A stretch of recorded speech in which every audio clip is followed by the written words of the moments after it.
菲律宾对美军开放9大军事基地的同时，还和我国沟通，同意双方外交代表团进行对话，这是怎么一回事呢？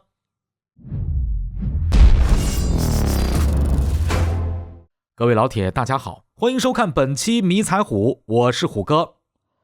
大家看一看这段时间发生的新闻啊，也能知道菲律宾在挑衅我国的路上是越走越远。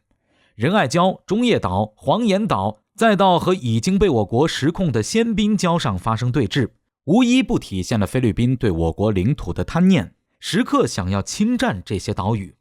而到现在，菲律宾更是给美军开放了9大军事基地。美军不但可以使用这些军事基地，还能按照自己的想法对这些军事基地进行改进，同时还能把武器弹药都存放在这些基地中。虽说名义上这些军事基地还是菲律宾的，但实际上啊，这些军事基地已经和属于美国的没什么两样了。近日，美军更是在吕宋岛上的巴萨空军基地开始了基建，花费2500万美元修复一条2800米的机场跑道，在未来更是要对整个机场进行改进，并修建一个联队指挥中心。与此同时，美菲还开展了联合军事演习，挑衅和针对意味可谓十足，就差指名道姓地说出来针对我国了。而在菲律宾联合美国如此挑衅我国的同时，另一边却是和我国在谈判。我国的外交部副部长率领代表团亲自前往菲律宾，与菲律宾代表团就南海问题进行磋商，并且菲律宾方面还同意了这次的对话。副外长更是称，这将解决中菲两国在南海问题上存在的各种分歧。如此看来，菲律宾是有着和我国解决在南海地区争端的意思在的。然而，另一边的菲律宾总统马克思却又释放出一个消息，说是对美军新开放4大军事基地的使用权，美军可以进行日常训练、战机起降、后勤维护以及存放燃料和弹药。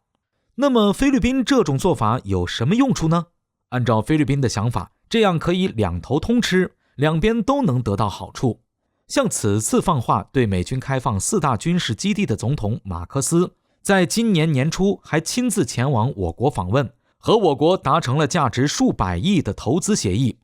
而当时的马克思信誓旦旦地称，中菲双方在南海地区上的争端问题只会通过和平对话来解决，不会产生任何的冲突。结果啊，和我国达成协议后，马克思回国后转手又和美国达成了新的协议，在原有5大军事基地的基础上，再开放4大新军事基地供美军使用。而之所以突然和美军达成了9大军事基地的协议，想来想去也只有一个，美国给了一定的好处。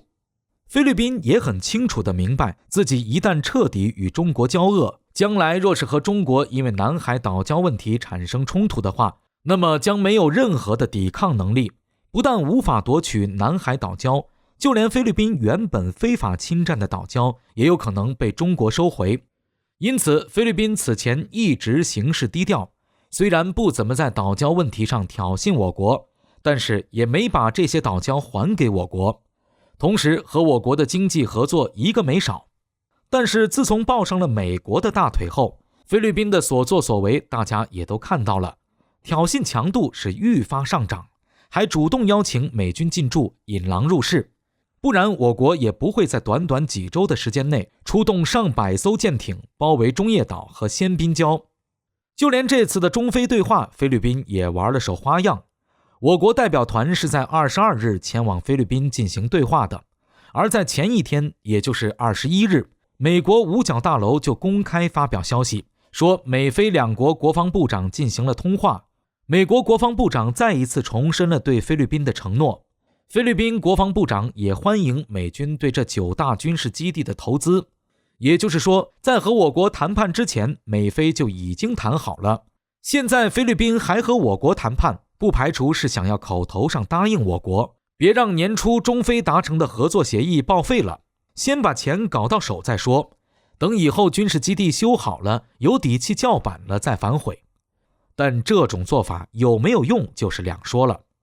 美国一直以来都是南海的搅局者，是地区和平的最大不稳定因素，以霸权等手段作为域外势力无端干涉插手南海。与这样的美国合作，想借此捞取利益，菲律宾的做法无异于火中取栗，更不排除会引火烧身。